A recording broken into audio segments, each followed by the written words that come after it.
she was like $20. I was like, I don't have $20. Are you crazy? All right, so we are back with another Drive Across 65. Season 1, episode... Oh, yeah, we've done a lot by now. This might be number 6. I really don't know how I'm going to convince people to take my overs and unders on team totals or any sports bets at all when I can't count past 5. Well, I guess we're looking for a lot of unders then. So, we finished up with the NFL. Last episode, we did Pete's picks. He went through, picked out some player props that he liked. I played along with you guys. It was a fun episode. I liked it. I feel like there was a lot of engagement there. Got a lot of views. Man, I was enjoying it. Yeah, I had fun doing it. I do like my player props in the NFL, and we're looking forward to moving on to something a little bit different today. Just a little bit different. Before we move away from the NFL, though, I do want it to be noted that Julio Jones is still in training camp with the Buccaneers. He is very much still in training camp, and there's a time for my prediction to come true. I don't want it to come true necessarily. Don't wish anything bad on anybody.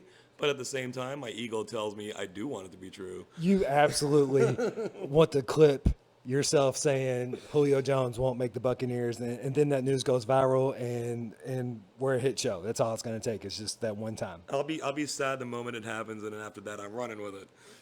All right, so wrapping up NFL, we're going to dive into college football, give you guys some team totals to look forward to, a little championship talk, Heisman watch. We have some takes on the Heisman. We're going to lead off with what we got, Pete. We're looking at what many would consider 3 of the big 4 in college football. We're leaving Clemson out of the conversation for the time being. But the other big 3 are Alabama, Georgia, and Ohio State, teams that almost have reservations in the college football playoffs year to year. And we're going to start off with Alabama. Yeah, so it absolutely it's deserving for those 3 teams to, like you said, have reservations in the college playoffs and it's theirs to lose. Those 3 teams mentioned, we were looking up team totals. All 3 of them have one thing in common. They all have team totals set at 11.5 on Barstool Sportsbook. We're basically trying to bet whether or not they go undefeated. Right. So what we did was we scoured their schedule, looked them up and down. Could all 3 teams go undefeated? Absolutely, without a shadow of doubt. Is there some holes in some programs? For sure. And we're going to lead off with Alabama. Yeah. So Alabama would be who I would be least likely inclined to bet against. Saban came out and said last year was a rebuild, okay? Their rebuild was losing the game to Texas A&M at College Station while winning the Heisman.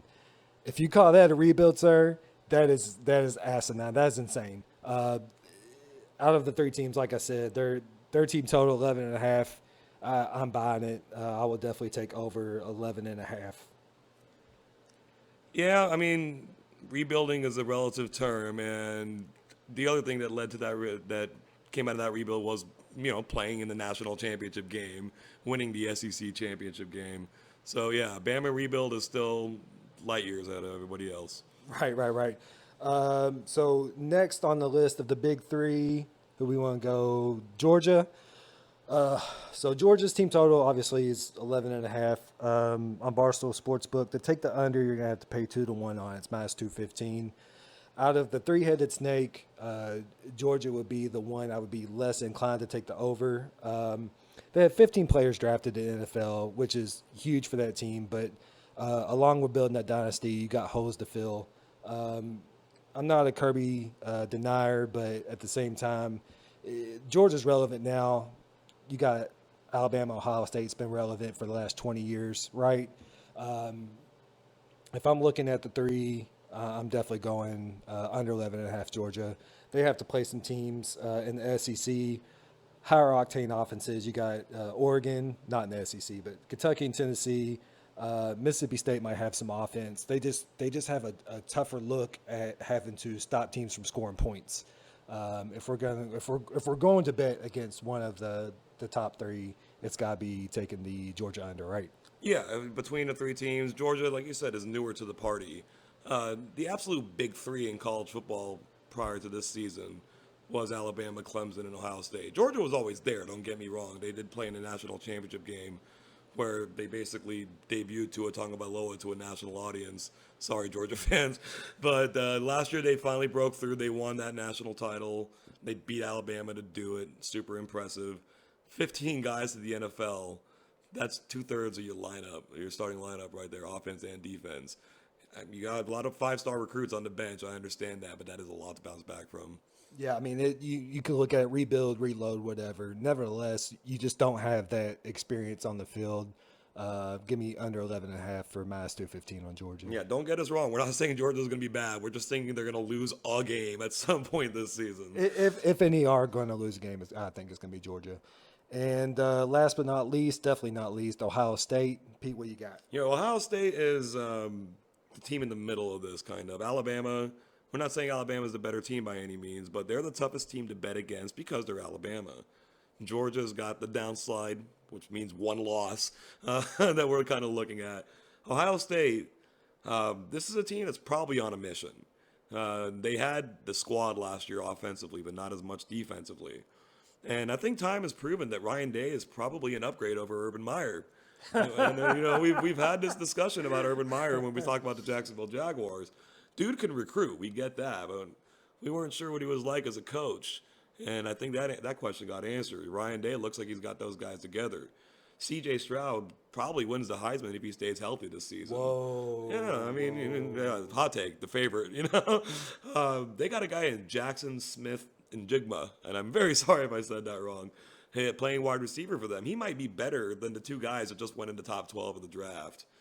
They bring in Jim Knowles as a defensive coordinator. He's a turnaround guy. I got to say this. I hate Ohio State. I do. As a TCU fan, they don't sit well with me. But they're soul crushers. Yeah, they are soul crushers. But they should go undefeated this year. Yeah, and adding to that, like Pete said, Ryan Day is proven. He's 23-1 in the Big Ten, 13-4 against top 25. I don't see a hiccup in their schedule maybe until when they have to play Michigan late. Like I said, in comparison to Georgia, who will have to play teams with high-octane offenses.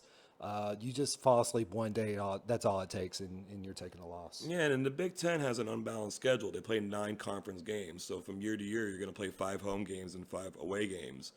And this year, Ohio State has the 5 home games. They play all their non-conference at home as well. So they're going to be sitting in Columbus by themselves a lot this year. There are only 2 tough road games this year at Penn State and at Michigan State. Not to say that those are walkovers. They're absolutely not. But if those are the only top 2 teams you're playing on the road, they should be up for those games as much as they will for anybody else. They get Michigan at home this year after losing to them in the Big House. So I don't see where they lose a game. Yeah. Ohio State looks solid. Alabama. I didn't mention him. Will Anderson. He's getting a lot of quote unquote dark horse talk for Heisman candidate. He's plus 1,800. When I say he's getting a lot of dark horse talk, it's kind of hypocritical, right? Because you can't be a dark horse and also be getting talked about. Right. It seems like a contradiction, but at the same time, they don't give the Heisman to guys that play defense. Charles Woodson won it, but he played offense as well that season. And a lot of people would say, myself included, that he played offense that year so that he can get that consideration. Not that he didn't play it well, he certainly did, but I don't see them putting Will Anderson on offense. He was my pick to win the Heisman last year. I thought he should have, and he's the best player in the country, but plus 1,800, that sounds juicy, but hard to go with. So you're going to roll with Ohio State starting quarterback at, what was it, plus 125? Plus 175, if I'm not mistaken. Yeah, plus 175 I'm hitting to win the Heisman. Plus 155 for them to go over 11.5 wins. If I told you that Ohio State goes undefeated and their quarterback wins the Heisman, that doesn't sound shocking to anybody. But you're getting plus money on both of them. Yeah, and staying in that realm, championship contenders. I mean, they're the they're the head of the snake, right? I mean, Ohio State and Alabama, you're getting plus 150 on Alabama, plus 250 on Ohio State to win the championship, and you're really flipping a coin. I mean, honestly, the odds say it too, but you're really flipping a coin on who's going to win that. You are, but I just kind of think it's Ohio State this year, and that kind of kills my soul a little bit to say out loud to other people, but we're going to have to go with them. All right, so we got all the pretty guys out of the way, all the big teams out of the way. Let's dive into some futures as far as team totals. Pete, I hate it on you having Texas. Okay, I absolutely love some of the teams on your list. You just went off the beaten path. You found some diamonds in the rough. I love it. Who are we gonna lead off with? Do I get to lead off? Am I going? Yeah, we're gonna start Let's with go. All right, this is gonna come to a shocker, you guys. Okay, my first team coming out of the gate, bum bum bum, Big Blue Nation, Kentucky. Team total is set at 8. You can go under -130, which we're not going to do. We're going to go over, getting just about even money there. So Kentucky lost Wandell Robinson, obviously a big loss. He was a huge part of their offense. They lost a lot of their offensive line. That's a rebuild spot. What they are bringing back is Will Levis. Ever heard of him? I know you wanted to say something. I mean, I've had lunch with the dude a couple times. We eat salad once a month. He's a good dude. It's not Will who wears Levi's to lunch with you. It's Will Levis. They have a deep tight end room. Don't get excited. and I know their new offensive coordinator coming out of San Francisco is a big tight end guy. I'm going to drop another name, George Kittle. Ever heard of him? Tell me about their new offensive coordinator, Pete. I definitely cannot pronounce his name. Oh boy, Rick Scarangelo. That was so wrong. Scangarello. Anyway, yeah, he comes from the Niners tree. He's a very unique individual. He is creative. He comes from the Shanahan tree. The in-game adjustments are usually pretty strong. You can take a look at what's going on and see what needs to be done. So don't be surprised if you see Kentucky in games this year where they kind of look a little shakier than they should in the first half and then come out with a turnaround in the second half. I love it. Now, I am going to poke fun at the guy because they did call him a quarterback guru. Yeah. And we're talking about the same guy who was Jimmy Garoppolo's quarterback coach, the same quarterback who had to change their wide receiver to running back to get him the ball. I like that he's coming out of the NFL family, that he's going to bring some professional looks to the team. Nevertheless, there's a hole in that. Back to it. So we have Chris Rodriguez coming back. He got in a little trouble. We're not going to deep dive into that. Could be out for a couple games. But his backup has the absolute best name in college football, period. Cavassier Smoke. Absolutely love it. So we're going to dive into their schedule. So they have their 3 easy ones. They got Miami, Ohio, Youngstown State, Northern Illinois, who you're going to talk about later, correct? As promised. So we got those 3. In the middle of those, week 2, we go to the Swamp and play Florida. I say we because I am a fan and I'm part of the team. We go to the Swamp. We play Florida. They're in a rebuild situation. I think we win that game with or without Chris Rodriguez. We go to Ole Miss, go to the SIP, who lost their quarterback last year. We're home against South Carolina, who's got Spencer Rattler. I'm not sold on him. Home against Mississippi State, who does have Will Rogers, so that'll be a fun battle. I think Kentucky wins that one. We go to Tennessee. That one's going to be circled on a lot of the players' schedules because if you remember last year, there was a missed face mask call at the end of that game that led to an unsportsmanlike conduct call against Kentucky because Stoops was having a very pleasant conversation with the referee about how he may not have been performing his job up to standards that night. So we're going to Tennessee. There's going to be mustard and golf balls just flying all over the place. It'll be a tough one. We go to Mizzou. That's a winnable one. Home against Vandy. We have to play Georgia. I mentioned Kentucky playing them earlier. It could be one of the sneaky teams that could give Georgia a little trouble. Not to brag, but we did score 2 touchdowns against Georgia last year. Maybe we could up that to 3. We're home against Louisville. They're definitely going to improve this year, so maybe we only beat them by 2 touchdowns. And then, so when you're looking at the schedule overall, we definitely have 8 wins. And then we're flipping coins against Ole Miss, Tennessee, and Florida, all on the road. I'm definitely loving the Kentucky team total over 8, and you're getting plus money there. Oh, that sounds good. I think UK is a team on the rise, even though they've been showing up and showing out here lately. They're not really taken as seriously as they should have. Maybe because they're a basketball school, I would think. But yeah, we like that over on Kentucky all day. And I definitely took my time breaking that one down. Every team is not going to get that much love. Obviously, I'm biased towards Kentucky, and I just wanted to give them a little bit of praise. And I'm not biased toward Kentucky or against Kentucky by any means, but I did like that analysis. Excellent job. I'm going to take a look here at a team from the state of Texas. What? Yeah. Texas? And, I think there's 14 teams in Texas. I'm going to cover about 16 of them. So, no, not true. We're going to start off with the Houston Cougars coming out of the American Athletic Conference. And that conference has belonged to Cincinnati, who we're going to take a look at later in this breakdown. But Houston has something different going for them this year. They have an offense that can be downright explosive.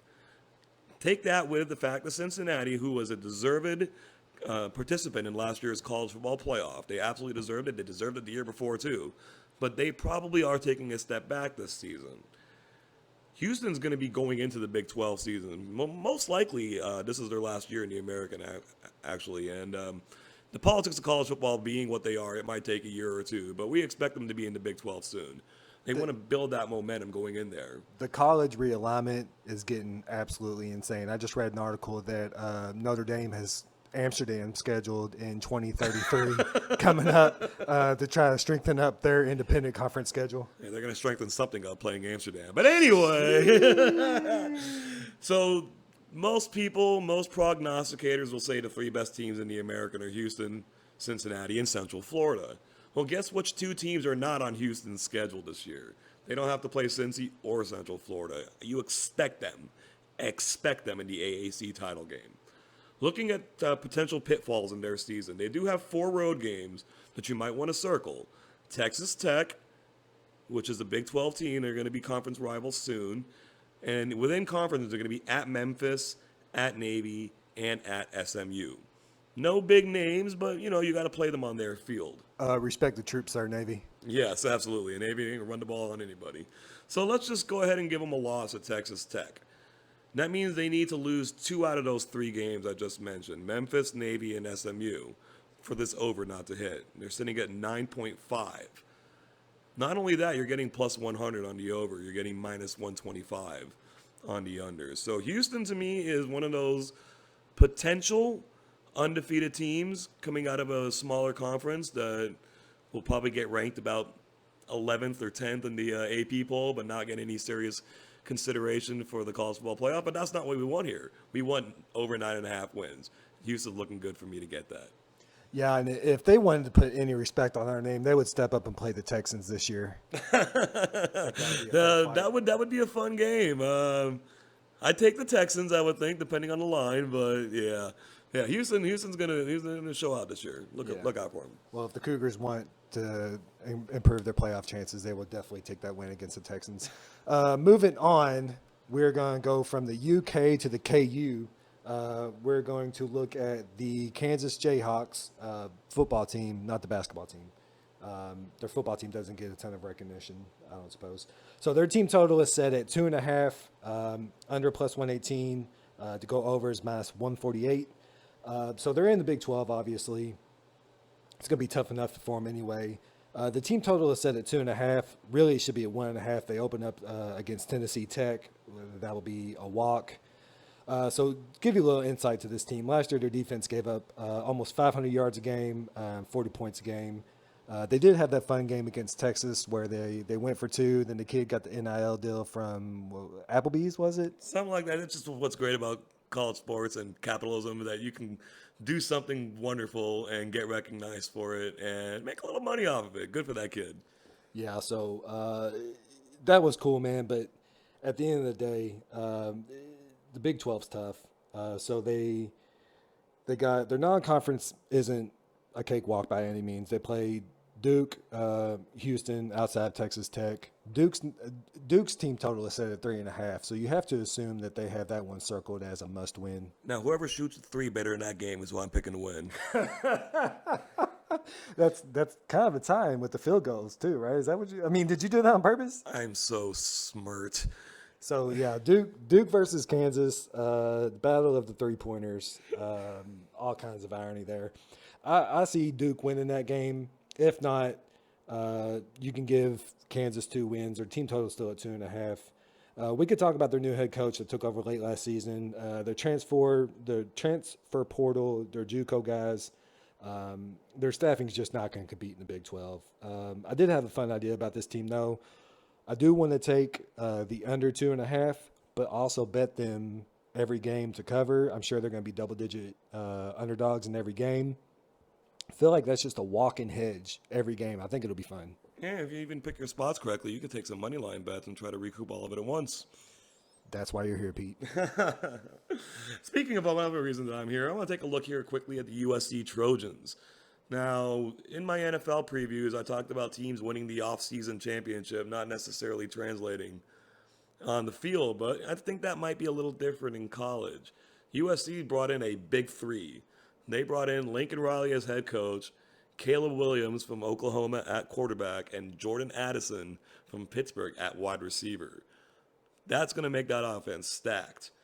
Then they're bringing in a guy like Alex Grinch, who at only 42 years old, already has a reputation as a defensive coordinator turnaround guy. Utah and Oregon are going to get a lot of the love coming out of the Pac-12 this year. As far as on-field love, and USC is going to be looked at as team hype. But take a look at their schedule. There's nothing too crazy to look at there as far as pitfalls. They have to go to Stanford, and that's historically been a tricky game for USC going back to the Pete Carroll, Jim Harbaugh days. They're at Utah. Tough game, no question about it. I will definitely tell you guys all about Utah next, and me and Pete will definitely disagree on who wins this game. Yeah, I mean, to me, that game, at the very least, can be called a toss-up. If you want to give USC the loss there, that's fine. They have to play at UCLA, which is, of course, in the same city. They get Notre Dame at home.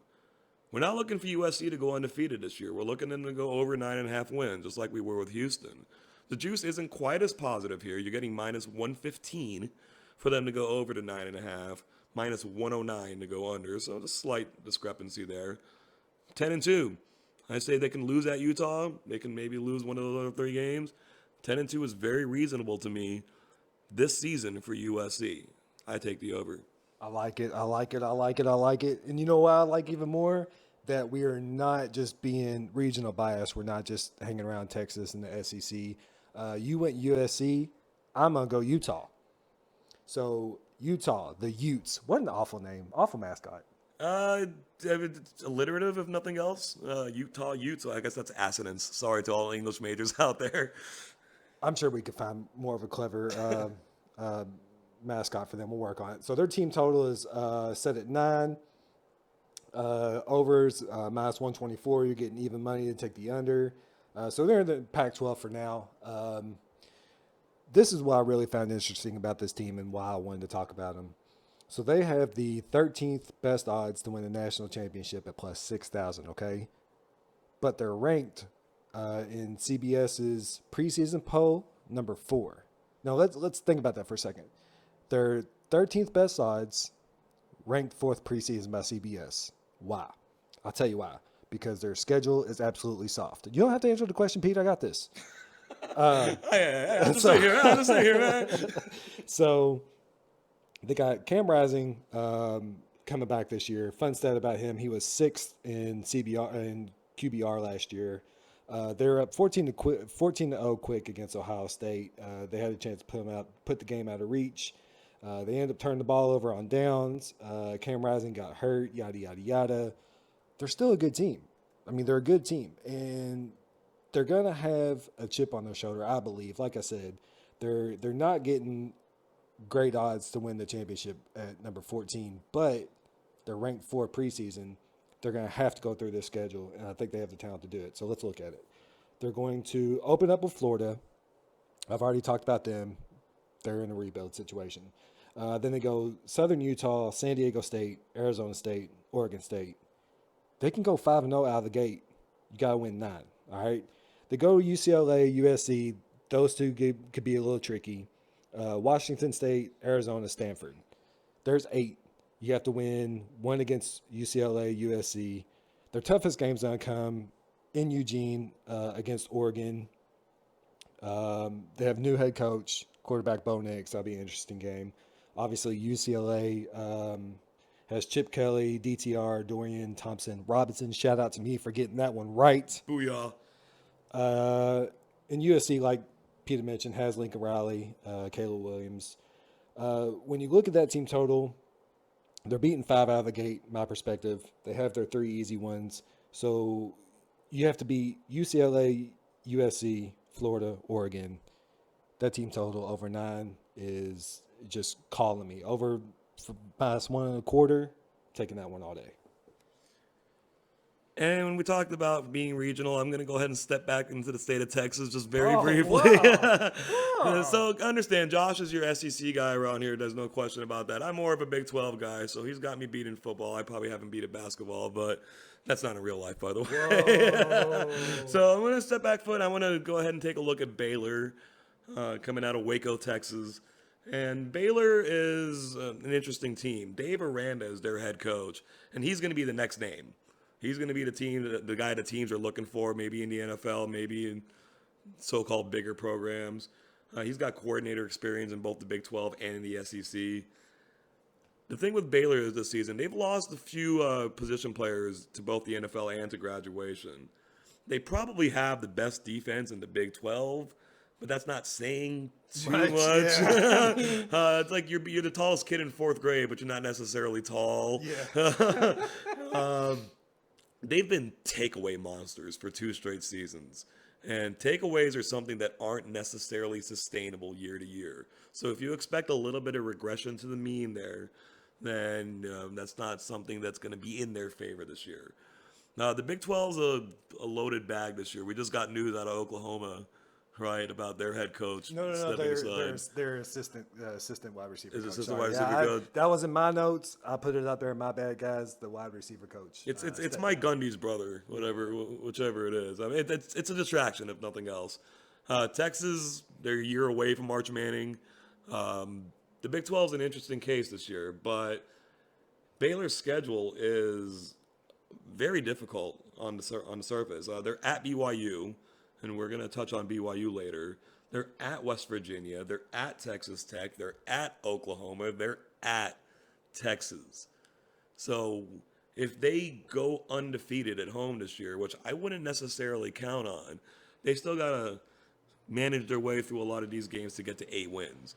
And 8's where they're set at. And the under is actually even money, while the over is -127. So given all the circumstances surrounding this team, given the schedule, notwithstanding the superstar potential of their head coach, got to run with the under on this one and get even money on it. I think that's actually going to trick a lot of people too, because Baylor was on such a pedestal. Them taking a step back is definitely going to throw a lot of the public. I don't think a lot of people are going to buy into it. No, I don't think so either. And for that reason, and for the reasons previously outlined, let's go get some even money on that one. Heading back east. Stepped into the West Coast for a little bit, got my toes wet, didn't like it. Virginia Tech team total set at, or Virginia TT team total is set at 7. They do play Virginia Tech, so I can talk about them if you want. Their team total is set at 7. You can get their under at -118. You can go over for even money. I was reading an article about Chris Lowe on ESPN. He was saying that they have the easiest overall Power 5 schedule. Then I looked at their team total. I saw it was 7. I thought that was really interesting. So I did a little deep dive. Not to argue with you, Mr. Lowe. I'm sure there's some merit to the reasoning behind your article. But when I looked at it, I'm going to strongly disagree. So when we go through their schedule, they're opening up. They got Brendan Armstrong back. Big deal, right? They did lose their offensive line. They don't have any depth there. When they're opening up, they got Richmond, Old Dominion. They're beating those 2 teams, right? They have to go to Illinois in between there. They go to Syracuse. I don't love Virginia's spot there either. It's coin flip. They'll beat Duke. Like we talked about Duke earlier, their team total said 3.5. I don't think that Virginia is going to be one of those teams that they beat. They're definitely losing to Louisville. They've improved. It's a coin flip. They have to go to Georgia Tech. They're going to lose to Miami. They're going to lose to UNC. And they're going to lose to Pitt. They have a non-conference game against Coastal Carolina, who has Grayson Mitchell returning. Those guys were on a pedestal. I mean, huge, right? I mean, they were getting a lot of love last year. Coastal Carolina is making a case to be the best team in college football that it's not in the Power 5 conference. They're solid. And I don't understand. They got Grayson McCall back. I don't know why they're not getting the love going into the season that they did last year. And like I said, Virginia Tech, who we're not doing, finishes off their schedule. It's a rivalry game. So when you look at it, they have two easy ones, like I said, in Richmond, Old Dominion. I'm going to try to find 7 wins, okay? Richmond, Old Dominion. Let's say they flip a coin against Illinois and Syracuse. We'll give them 1 win there. They'll beat Duke. That's 4. So they lose to Louisville. They lose to Miami. They lose to UNC. They lose to Pitt. I don't love their spot against Georgia Tech, at Georgia Tech. Let's call it 5. That means they have to beat Coastal and Virginia Tech both just to get to 7 to get to even money. I absolutely do not love their spot there. Like I said, they're lacking in the trenches with their lost offensive line. They pick some guys up. Maybe they fill the spots. There's no depth. You get one injury. I mean, you'll have a wide receiver playing left tackle. It's not going to be a great spot for them. Their team total set at 7, under 118. I love that spot. Talking about a wide receiver playing left tackle, I'm thinking about Stephon Diggs playing center at Buffalo and that little scenario we cooked up for them, potentially things falling apart for them. But so sticking in that area of the country and sticking in that conference, I want to look at a team that I think is a dark horse college football playoff contender, and that's North Carolina State. And that just doesn't, those two things don't sound like they belong in the same sentence. But hear me out here. Except for 2019, NC State has been very, very solid and better than that at football, believe it or not necessarily basketball. Last year, their baseball team was actually pretty good too, honorable mention. Their baseball team is very good. Last season, they lost 2 road games in the ACC by a total of 4 points. Yes, those are losses. They go into the books as losses, but they tell us something about what the team is capable of doing. They beat Clemson last year. Clemson was a little down. The game was in NC State. It required a couple of overtimes, but they got the dub. And when you factor in returning injured players, they're basically bringing back the entire defense. A weird stat, and I couldn't believe this when I read it. They forced 11 fumbles on defense last year. They recovered 1 of them. Wow. They recovered 1. I mean, that is some serious regression to the mean coming in. I got to shout out Bill Barnwell, by the way, one of the great football writers of our generation. He always points these things out. You're basically supposed to recover, based on stats, based on history, about 50% of the fumbles you force. Ooh, I was going to say 50%. Ooh, I'm excited. So they deserved something like 4.5, so call it 4 or 5 more fumble recoveries last year than they got. So in the same way that Baylor were turnover monsters, or takeaway monsters, NC State are takeaway, what's the opposite of a monster? A mouse? A mouse. A mouse. They're takeaway mice. Abandoned mice. Or mouses, however you want to run with it. So the one thing in their schedule here, their conference opener is at Clemson. So step up right from the beginning. Otherwise, they don't have a whole lot to scare you off. They end the season at Louisville and at North Carolina. Before that, they have Virginia Tech, speaking of which, and Wake Forest in back-to-back games. People forget Wake Forest was pretty good last year. Came out of nowhere. Can't say it's going to be the same this year. The over-under is only 8.5. That's the good news. The bad news is, if you like the over, the juice is minus 167. Whereas the under is at plus 130. So I love the over. I don't like the minus 167. Keep an eye on that line. See if it shifts. See if it goes to 9 and you get some better numbers. Take a look, shop around, see where else you can find it.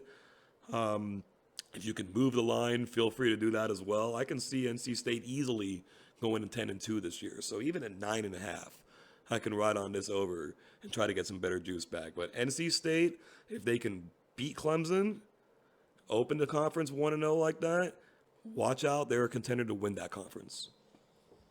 I love it, Pete. I love it. I love it. I love it. How many teams have we done so far now? Counting is so hard. It looks like we've done 11, and Way more than 5. that's way more than 5. It's a little bit more than. Hey, we can count past 5. Yeah. All right, all right, all right. Who you got up next, man? Yeah, let's go for some quick hitters here. We're not going to spend as much time on these teams as we have on the other ones. These are the ones we really wanted you to keep an eye on. But looking at Penn State, going back into the Big 12, I think they're the proper second best team in that conference. They lost a lot of weird games last year, including that 9 overtime ridiculousness against insane. Illinois. Oh, that was sick. They've improved their team in the transfer market, especially on the O-line. You expect Sean Clifford as a fifth-year senior quarterback to make the jump. You can look at 8 wins for this team, at least. They're at Auburn. We're not sure what they look like this year. They had a lot of controversy in the offseason. At Michigan. They get Ohio State and Michigan State at home. Call 3 of those losses. Give them a 9-3, over 8.5 at -106. If you're going to stick in the, what'd you say, in the Big 12? Yeah. I'm Big Ten. going, yeah, Big 10, that's what I said. I'm going to stick in the SEC. I want to give the Volunteers a look. I talked about them earlier when I was talking about Kentucky. I think Kentucky has that game circled on their schedule. They do return a hooker. Everybody makes that joke, so it's not even funny anymore. But he is. I still laughed. You would. So they do have a paid offensive line. They do have a couple of bunny teams, Ball State, Akron, and UT Martin. Their team total is set at 8. I wanted to talk myself into the over. I could not. They're not beating Alabama. They're not beating Georgia. They'll probably figure it out against Florida. They do have to play Pitt. They have to go down to LSU, play down there. There's just a lot of weird, tough spots for them. Should have mentioned Vandy as one of their step-over spots.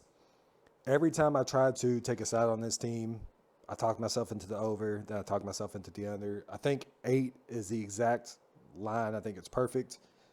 If I was forced to go one way, I'm going to take the over just based off of their quarterback returning. Give me over 8 if forced to, Tennessee Volunteers. I'm going to delve into a little bit of alphabet soup here. We're going to have TCU, BYU, BGSU, and NIU. We'll get into those in just a second. But I think there's probably an IOU in there too. IOU, and I might have to IOU because I'm taking the under on all these guys. Wow. And a little bit of a spoiler alert. So TCU, these are my guys, but this is going to be sad. Gary Patterson's gone. Sonny Dykes is in there. I don't even think that's much of an upgrade. They have a little bit of a name still, even though they don't get the overall love. TCU sounds like a football name. So their name right now is bigger than their play for once. They got some small name transfers. Not going to do much. I cannot see them improving off the 6 wins last year. Over 7 wins is plus 132, which is juicy, I guess. The under is minus 157, just like NC State. Shop around on that one. BYU, their offense is still good. Their defense is a question. They play Baylor and Oregon to start the season. Easy way to get off to a bad start. They always seem good for a slip-up like they did against UAB last year in the bowl game.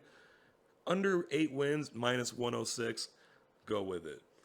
Next up, we have Bowling Green University, BGSU, Bowling Green State University. They have not won more than 4 games since 2015. And you might say, oh, 2020, short season. Well, in that fake season, they went 0-5. So I think I've won more than 4 games since 2015. I should think so. And especially on NCAA football, EA Sports, not a commercial. For MAC standards, and we know the MAC's a high-scoring league, they have a moribund offense. The MAC usually sees a turnaround team every year. This isn't it. Akron is the bottom of the barrel in that conference, and their only win last season was not only against Bowling Green, but at Bowling Green. They have to play at UCLA, at Mississippi State. They got Marshall. Under 4 wins, plus 115. Go. And as promised, I said we would talk about Northern Illinois. I kind of put myself in a bind there, but here we are. Was that episode 1 you said, spoiler alert, guys, I'm talking about NIU, and just completely put your foot in your mouth? I put my foot in my mouth, and so you know what? I went ahead and take a look at Northern Illinois, and I've got something for you. Last season was a little turnaround for them. They won a lot of close games, and you could argue they didn't deserve all those wins. They don't have the passing game in the MAC to come from behind when they need to. If they fall behind in games this season, it's going to be really tough for them to come back. They have a decent defense, especially for MAC standards, but if that's going to matter in the MAC, it needs to be a powerhouse defense. That's not what this is. They're at Tulsa. They play Vanderbilt. I understand Vanderbilt's not the best team in the SEC, but those words, in the SEC, they can still take care of business against a team like Northern Illinois. They're going to get slaughtered at Kentucky, of course. Woo woo. So they're at 6.5. The over is 134. Give me that under 104 plus 104. Oh, my turn. I'm going to do the alphabet soup of sadness right there. BYU is going to be a good team. I don't see them going over their win total. All right, so I'm not going to do the alphabet because numbers are hard enough for me anyways. I wanted to talk about Cincinnati because they were everybody's darling last year. They were everybody's underdog. Everybody was rooting for them. Their team total is set at 9.5 this year. You're looking at minus 127 to take the over. They play Arkansas out of the gate. I think that's a loss. I think that's a deflating loss. I think if they're going into the season saying we have to run the table again to get that attention again, I think losing that game to Arkansas out of the gate is just going to destroy their spirits. They go to SMU. They go to Central Florida. Taking 9.5 out of the 12 games, and those 3 all being question mark. Arkansas, they're going to lose. You got question marks against SMU and Central Florida with a couple hiccups here and there in their schedule. I couldn't convince myself to take the over 9.5. I think the public's going to be all over it. I think they're looking for a repeat season. They do have a solid coach. I think it's a trap bet. I like that under for even money. You're absolutely right on Cincinnati. I mentioned it earlier. They deserved to make the playoff last year. They deserved to make it the year before when they didn't. Outside of big-time Bama fans and big-time SEC fans, I think everybody was going for Cincinnati last year, myself included. I like a good underdog. So, but I agree on your take for them this year. They lost a lot, and when you're losing that much, that tells you how good you were before. And the thing that people didn't talk about enough last year with Cincinnati and coming into the NFL draft, that changed a little bit. That cornerback combination last year they had of Sauce Gardner and Kobe Bryant, it was one of the best I've ever seen in college football. Losing that's going to be real tough. We love Cincinnati. We think they're going to have a good season. We don't think they're going to make that win total. Yeah, I don't like the 9.5 at all there. We're going Fighting Irish, Notre Dame. Notre Dame, is that how you pronounce it? Notre Dame Fighting Irish. That was the worst Irish accent ever. All right, so opening up with Notre Dame. They got Ohio State out of the gate. It's been talked about that they have a really soft schedule, and then you look and you see Ohio State out of the gate. I mentioned before I think they're going to be flying to Amsterdam at some point in 2033 to improve their independent schedule during this college realignment. They're a weird team to me. Obviously, losing their head coach at LSU last year was a pretty big deal. What do you got on them, Pete? Well, Marcus Freeman apparently is loved by everybody. They love this dude, and it's easy to see why. He's more of a player's coach. He's kind of a new age Pete Carroll, maybe. I think he's going to be very successful at Notre Dame. This might be a year of transition for them. Not to say that they're going to fall off and go 3-9, but you're right. They go straight to the horseshoe at the beginning of the season. They're at Ohio State. At some point in the season, they have to go to North Carolina.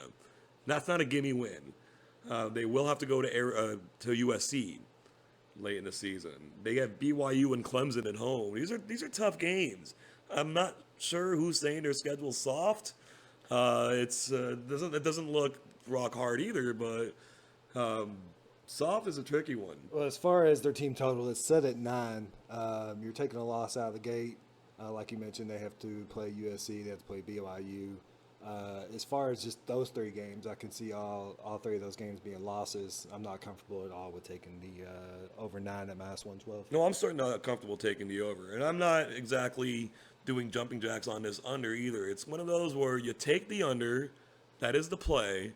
If it pushes for you, it's not the end of the world. Taking the over and hoping for the push is the dangerous play. Give them the under. It's minus 112 in either direction. They're going to have the talent. Don't get me wrong. They're going to be a talented team. They're going to look great at certain points in the season. And under Marcus Freeman, I can see them in 2 or 3 years really being true contenders, especially if they bite the bullet and go into a conference that's in the United States, not necessarily in Amsterdam. But this season, we don't like them going over 9 wins at all. You think that's tough? I saw Cincinnati was playing a team out of Brazil in 2029 to try to toughen up the AAC schedule. This college realignment's getting insane, guys. It's getting crazy. I understand that the nation of Argentina is trying to recruit Bowling Green. After I talked about them, my phone's going crazy right now. God bless you, Pete. God bless you. All right, so we've done about 37 or 45 teams or so. I like a lot. I like a lot of our spots, man. I love what you had to say about Houston. I disagreed about USC. Your alphabet soup unders, that was an awesome segment. I absolutely fell in love with that. I'm definitely sold on Kentucky. If you're not sold on Kentucky, you want to take the Tennessee over, I'm not mad at you. I'll be sad about Cincinnati this year. I think they're in a cliff spot where they just fall off. And for anybody who is harboring any concern about UK's over being a product of Josh's homerism, let me tell you, I back him 100% on this one. Kentucky's a good team this year. They are good. They got something to prove, and take that over. Take that over. And if anybody's worried about Pete's over homerism as far as the coaching tree coming out of the San Francisco 49ers, trust me, there's definitely a lot of homerism there.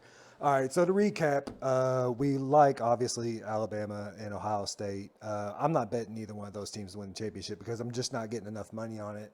I like Georgia to be the one team to fall off this year with having so much staff to replace. My quote-unquote, not quote-unquote dark horse at plus 1,800. He's really not a dark horse. Who are you riding with? Are you going CJ Stroud as your Heisman? As long as he's healthy, I think he's going to win the Heisman. And they're going to have I'm looking at them as an undefeated team and having the best offense in football. At that point, it's academic who wins the Heisman. Do I think he deserves it just because of that fact? We'll see what kind of season he has. But here lately, especially in college football, you take one of the teams in the college football playoff, you take the starting quarterback, you give him the Heisman. That's just how it goes. Yeah, I wish it just opened up a little bit more. Give me like plus 3 or plus 4, I'd ride that with you. It's just the value's not there. Will Anderson, I'm scared to death of that guy. At plus 1,800, it's going to be like I think his odds moved from like plus 4,000 to plus 1,800. So there's a lot of momentum there. He's a defensive guy. I don't think he's going to win it. As much as he might deserve it, as much as he deserved it last year, we saw he didn't win it. If you're thinking about C.J. Stroud, don't bet it yet. Go ahead and let the season play out. Maybe he has a so-so game for his standards. Those odds move up. Jump on it then. Yeah, I can see a plus 175 not wanting to get on it immediately. But wait it out. Also, in even more exciting news, wrapping up this episode, there will be some type of football on TV from here until February. How excited are you, Pete? I'm a little excited, and that is to say that this roof is about to get a hole in it in the shape of my head, because I'm going to jump right through it. We love football. We can't wait for it to get back, especially in earnest. We do like the fact that the preseason's kicked off. And I've got to say one thing, as a 49er fan, go check out Brian Young's Hall of Fame acceptance speech. Bring a tissue. Bring a tissue. Oh my God, man! I literally just got cold chills when you mentioned it. It was I can't even talk about it. All right, so wrapping up season 1, episode 6. Episode 6. We got you guys some college preview picks, some Heisman talk, some championship talk. Like neither one of us could really take a side on championship. They're just not, the odds just aren't there. Alabama's the clear favorite, but getting 1.5 back on return on a question mark, it's not worth it. We will be following up, doing some more NFL with the season kicking off. We'll have a little insight to preseason week 1. We'll definitely be betting the Ravens preseason, thinking that they're going to continue their undefeated resume preseason. Harbaugh is just a competitor. It's insane. We're looking forward to all of that, and NFL season is just around the corner, guys. We're going to take a look at we're going to do a fantasy show at some point, too, before the season starts, and we're looking forward to getting that out for you. Can't wait. Cannot wait. All right, guys, it is Pineapples Don't Go on Pizza on social media. We changed it up a little bit. You can now find us if you hashtag Drive Across 65 anywhere. You will see my pretty face. You will hear my beautiful voice. You will hear Pete being extremely smart and me arguing with him. We appreciate you guys listening. And that'll wrap us up. Thank you all so much. We look forward to next time.